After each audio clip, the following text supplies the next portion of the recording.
I'm Parker Van Products, and I'm here to show you the Dodge Grand Caravan with the BraunAbility manual rear entry conversion. This manual rear entry conversion does not have access to the driver and passenger seat, so it's not for a driver in a wheelchair, but it does have a wider ramp to allow for wider wheelchairs. As you can see here, the ramp is the rear entry conversion. Manual ramp opens up very easily, spring loaded. As you can see inside this Dodge Grand Caravan, you had plenty of space to put one chair. I've seen some people do two chairs. You can see that there are a middle row of flip and fold seats,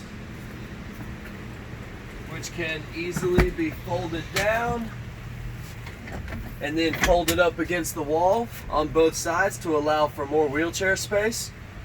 You can see you cannot reach the driver and passenger seat to drive, so this is a strictly passenger van. And that is your BraunAbility rear entry conversion.